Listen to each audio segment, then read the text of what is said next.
არის ცირკულირებადი ტერმინები, ამას საინფორმაციო ეთერიდან ვერაფერი ვერ გააქრობს. როგორც ტერმინ სინდისის პატიმარს ვერაფერი ვერ გააქრობს, როგორც პოლიტიკურ პატიმარს ვერაფერი ვერ გააქრობს ამ ტერმინებს, სულ რომ კვირაში ერთხელ ჯარიმა გამოწეროთ, ეს ტერმინები ვერ გაქრება ეთერიდან. იმიტომ რომ ასეთი აღქმა ადამიანების. მარეგულირებელმა კომისიამ ტელეკომპანიების წინააღმდეგ ახალი საქმის წარმოება დაიწყო. კომუნიკაციების კომისია რეპორტაჟების შინაარსის კონტროლს იწყებს.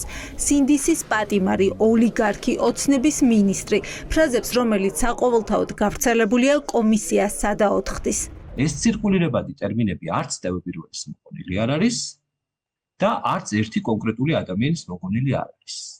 მაშინ თუ საუბრობთ ჩვენ ტერმინ ოლიგარქის გამოყენებაზე, ანუ თუ ოლიგარქს ვიყენებ სამართალდარღვევა და თუ ამერიკის შეერთებული შტატების სენატორების მიერ უხეირო ოლიგარქად შეფასებული თუ ამ ტერმინს გამოვიყენებ, მაშინ ეს არ იქნება დარღვევა. აქ დასახელებული დარღვევად მიჩნეული ახალი ამბები, რომელიც ჩვენს ეთერში გავიდა, აჩენს განცდას, რომ რეალურად რეგულატორის მიზანი არის, რომ ჩვენ გარკვეულწილად შევზღუდოთ ისეთი თემების გაშუქება და აღარ დაუთმოთ ეთერი, რომელიც წარმოადგენს განსაკუთრებით მაღალი საზოგადოებრივი ინტერესის თემას. არ ვილაპარაკოთ სინდისის პატიმრებზე, არ ვილაპარაკოთ სასამართლო დარბაზებში აღმოჩენილ იმუზუსტობებზე. მარეგულირებელი კომისიის ლოგიკით ეთერში არ უნდა გასულიყო ეროვნული გმირის გიორგი ანწუხელიძის სტენსილის დახატვის გამო დაკავებული მოქალაქის ამბავი. ასევე არ უნდა გაშუქებულიყო ანდრო ჭიჭინაძის ბანერის ჩამოხსნა ან დავით ჩხეიძის უკანონოდ გაჩერება და ნარკოტესტირებაზე გადაყვანა.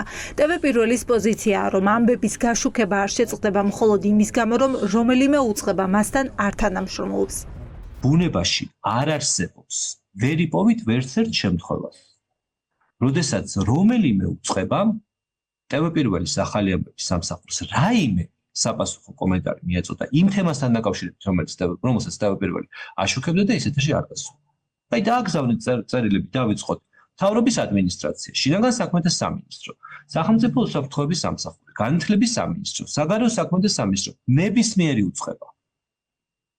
არ არსებობს ასეთი.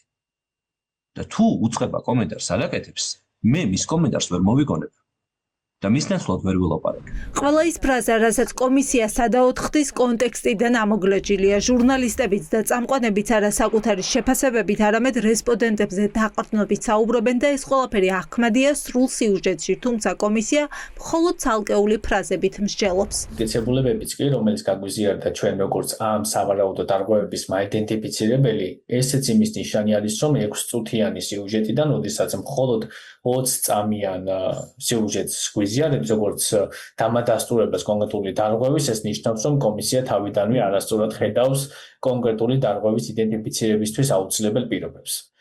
და რაც შეეხება მეორე საკითხს, განცხადებები და სიტყვები, რომლებიც არის საზოგადოებაში მყარად დამკვიდრებული ფორმით და მოხსენიებული არაერთ საერთაშორისო ორგანიზაციის დასკვნებსა და თუ რეზოლუციებში, და ეს ყველაფერი გამოიყენება მუდმივად, როგორც საყოველთაოდ აღიარებული ფაქტი, მათი გაჟღერება ვერ შეეძლება კანონის დარღვევას. კომუნიკაციების კომისიამ 4 ტელევიზიის მხრიდან შესაძლო დარღვევებზე იმსჯელა, მათ შორის მოისმინა ფორმულას პოზიციაც.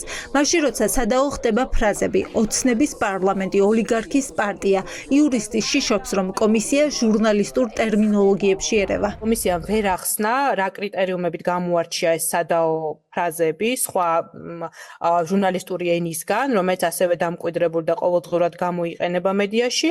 ასევე მიზეზ შედეგობრივი კავშირი ვერ დავინახეთ, ანუ ამ ფრაზებსა და თვითონ მაუწყებლის პოზიციას შორის, ანუ სად იკვეთება ეს პოზიცია. არის სწორედ ერთ-ერთი ჩვენი პრობლემა, რომ რეალურად გვაქვს მედიის თავისუფლებაში და ასე ვთქვათ ჟურნალისტური ტერმინოლოგიის შესწორებაში კომისიის ჩარევის სერიოზული საფრთხე და ეს ჩვენთვის ძალიან მნიშვნელოვანი პრობლემაა. უფლებადამცველი ორგანიზაციების წარმომადგენლებმა კომისიის თავმჯდომარეს გოგა გულორდავა შეახსენეს კანონები, რაც ქართულმა ოცნებამ ბოლო წლებში სწორედ კრიტიკული მედიის ჩასახშობად მიიღო და რა კამპანიებს მართავენ დამოუკიდებელი მედიების დისკრედიტაციისთვის. ფორმულას და ტელეკომპანია პირველს არ შეეძლო წინასწარ განაჭრეიტათ, რომ ზემოაღნიშნული კონტექსტიდან ამოგლეჯილი ფრაზები, რაზეც აქვს საუბარი ანუ ოლიგარქი იქნება ეს ივანიშვილის პარტია იქნება თუ ასე შემდეგ ამაზე მახლაპარაკი შეფასებოდა როგორც მაუწყებლის პირადი დამოკიდებულება ან მოსაზრება. მათ ასევე არ შეეძლოთ განაჭროიტათ, რომ ამ ფრაზების გამოყენების აკრძალვა საინფორმაციო გადაცემაში აუცილებელი იქნებოდა მიუკერძოებელი ინფორმაციის დაცვის მიზნით.